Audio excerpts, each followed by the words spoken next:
Okay, it's 6 p.m., so we'll call the meeting to order. Would you please take the roll? Ex officio Marthouse. Director Tozan. Here. Director Ramirez. Director Nutting. Here. Director LaFontaine. Here. Director James. Here. Director Blackwood. Here. Secretary Sislo. Here. Treasurer Becker. Here. Vice President Gillen. Here.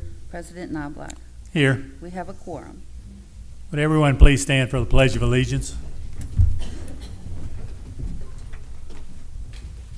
I pledge allegiance to the flag of the United States of America and to the republic for which it stands, one nation, under God, indivisible, with liberty and justice for all.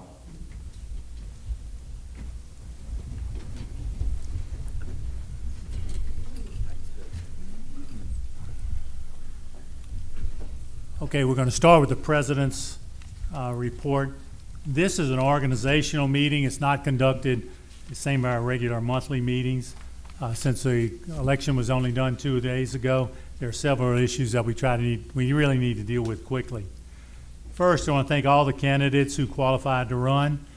On a personal note, it's easy to sit home and write all kinds of stuff on social media, but it's completely different to actually put your name out there and run for a public position. So again, special thanks to all the candidates. Here are the actual final results. For President, Clocko 211, Knobloch 714, Vice President, Gillen 618, Rayner 265, Secretary was 812, she was unopposed. The Treasurer was 810, was unopposed. And the Directors, Stuart Nutting had 367 votes. Bill Blackwood had 363 votes. Ronnie LaFontaine had 343. Pat Burgone had Teresa Ertel had 310. Patricia Burgone had 303. Rodney LaFontaine had 267. And John Bunch had 226. Couple of things so that everybody understands how this board is set up. Okay, the board actually hires the general manager, the controller, and the attorney. The board votes to approve an annual budget, and then the budget is implemented by the general manager and the department heads. The board does not micromanage every single decision. I will repeat that. The board does not micromanage every single decision. The power, that's in quotation marks, that each board member has comes with his or her vote during a meeting. Board members do not have the individual authority to direct an employee to do anything. Obviously, board members can and should talk to the general manager, the controller, department head, and so forth if they have specific questions that they want answered. The same thing goes for the committees that we're starting to form tonight. Committees do not have the authority to implement anything. Instead, the suggestions that they have to be brought to the board for approval. We will have a motion tonight to combine the Golf and Grounds Committee into one committee, since the same employees are involved with both tasks.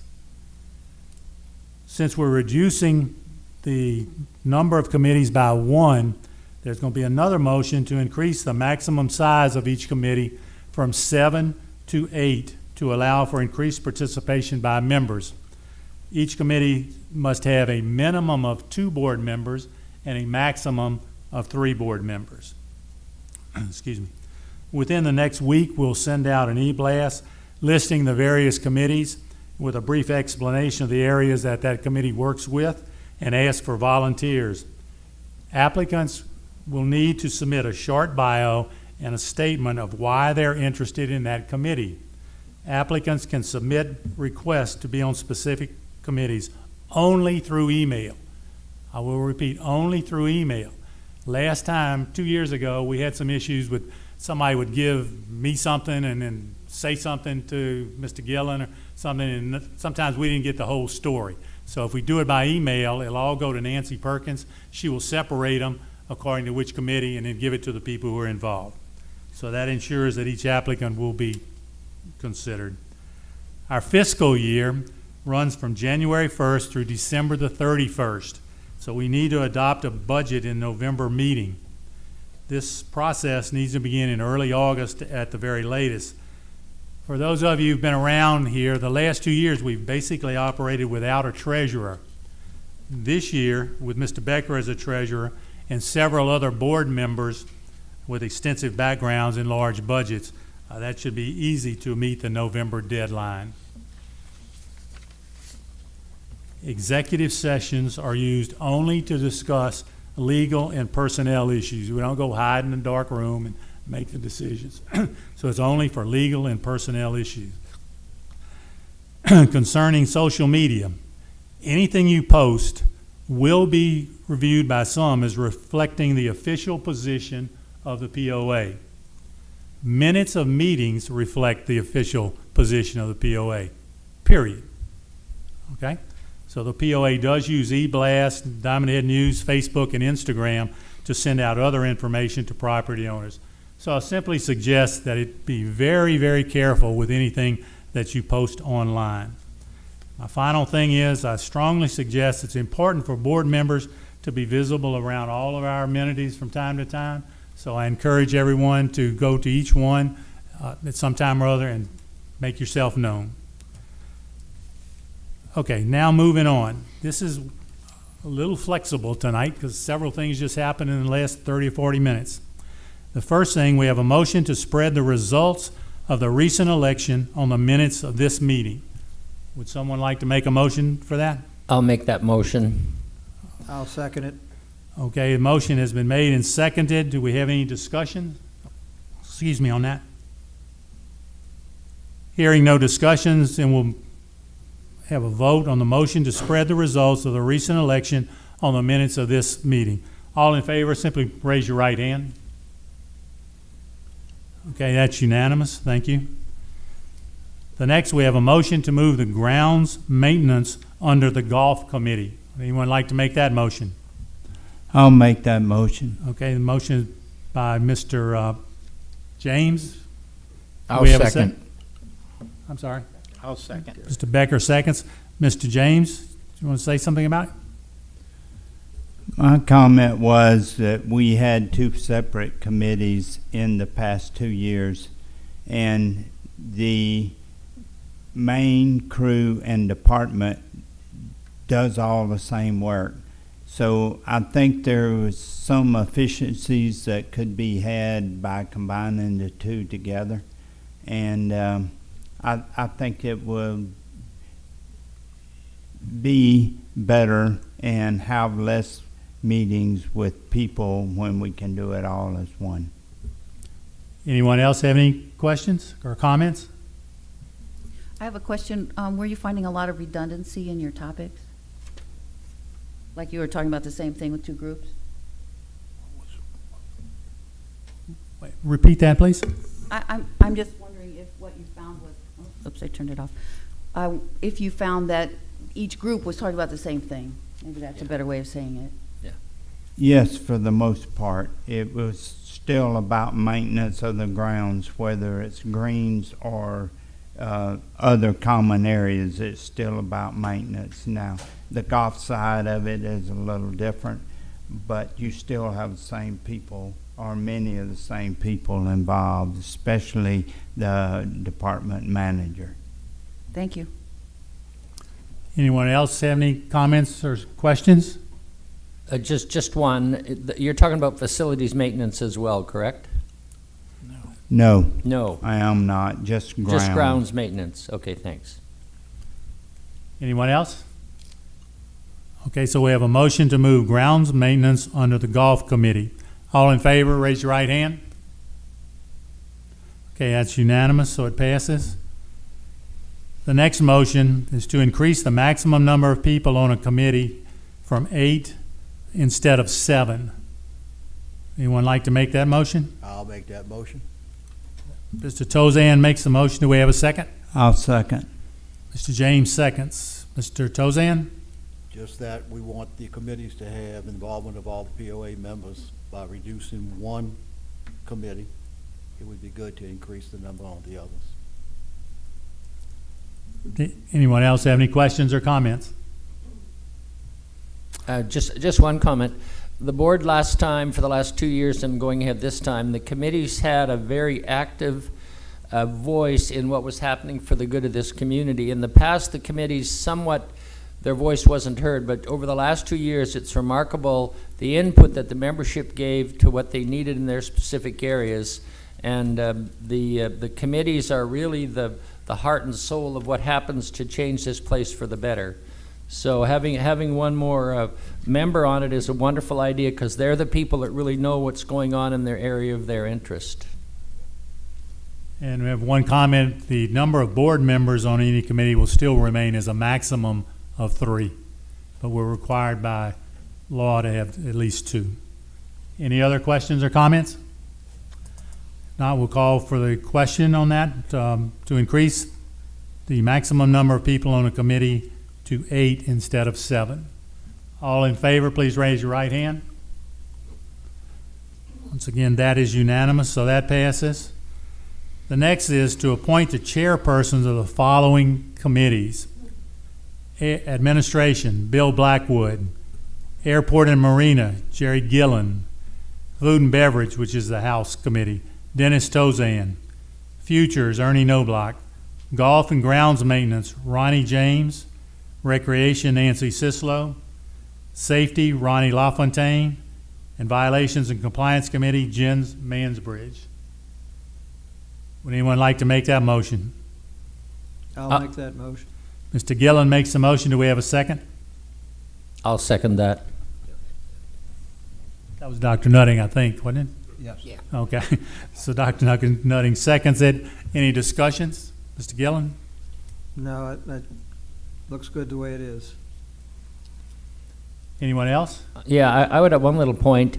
With the changing demographics in our community, with younger people coming on, I would hope that some of the committees, specifically rec, club, and golf, would consider incorporating some of the younger members in the community to get those ideas out, instead of one of us old fogies trying to come up with ideas. Okay, just one comment. The Violations Compliance Committee is a separate entity from the board. Okay, we have to appoint the members or approve them, but we don't actually deal with it unless somebody appeals a decision that they make. Any other questions or comments? Hearing none, we'll call for the question to appoint the chairpersons that I mentioned to the following committees. All in favor, raise your right hand. Against, unanimous vote. Okay, this just came in. We need a motion to remove Karen Rayner's name as a treasurer from all corporate bank accounts and add Gary Becker's name. Gary is the secretary now. A treasurer, I'm sorry. That was a surprise. Sorry. Okay, someone like to make that motion? I'll make that motion. Mr. Gillen makes a motion. Do we have a second? I will. Mr. LaFontaine seconds it. Any discussion? Mr. Gillen? No, it's just what it needs to be done. I will simply add, thank God. But we won't go past that. Can you repeat this? It's as treasurer from, To remove Karen Rayner's name as treasurer from all corporate bank accounts and add Gary Becker's name as treasurer. just want to get it right. Thank you, I got it. Okay. Do we have any other questions or comments about that? Okay, once again, all in favor, please raise your right hand. It's unanimous. We have a motion to approve the meeting dates for the next 2 years. Someone like to make that motion? I will make that motion. Ronnie's got it. Ronnie James makes the motion. Do we have a second? I'll second that. Bill Blackwood seconds it. Mr. James, any questions? Any comments? I think we have put the dates together, and they could always change if necessary, but everyone, for the most part, has reviewed them, verified the correct dates, and it falls in line with our previous boards on the third Monday of the month. Anyone else? We do have a couple of Fridays where the bylaws require us to have a meeting on Friday, and those will be indicated in there. And then 2 years from now, I don't have the date, there will be another election on June 15th, 2024. So you can start thinking about that. Any other questions or comments? Hearing none, we'll call for the question about adopting the meeting dates for the next 2 years. All in favor, raise your right hand. That's unanimous, so that passes. Does anyone else have anything that they think needs to be brought up at this time? I would make one comment, is that your comment about social media, we do have a code of conduct policy, and the new members, which I think there's only 2, would need to review and sign those code of conduct policy. Just for your own information, wait, we voted on that, right, or not, on the meeting dates? Yes, Yeah, we did vote on that. The 2 new members, in case you don't know them, were the 2 guys sitting at the small table over there. Bill Blackwood and Ronnie LaFontaine. The other one who is an old person, but he was reappointed, and that's Stuart Nutting. Both of those are for 4-year terms. Experience. Okay? Experience, I'm sorry, Dr. Nutting. Old is a relative term. Right. The remaining people who have 2 years left, Mr. Tozan has 2 years, Mr. Ramirez, who's not here, has 2 years, and Mr. James has 2 years. And then the 4 officers have to change every 2 years. Anyone else have any comments? The next meeting will be held on Monday, July the 18th at 6 p.m. We have made arrangements to use this facility on all of our meetings unless something, comes up. Okay? Would someone, No longer have Teresa. I'll know- make a motion to we no adjourn. longer have our usual person. I will make the motion to adjourn from the meeting. Okay, Mr. James makes a motion. We need a second. I'll second it. Mr. Tozan seconds it. All in favor, just say yes. Aye, yes. Thank you. Thank you for coming. And if you're interested, be prepared to apply to be one of the members of the committee. Members of a committee. We will put that out.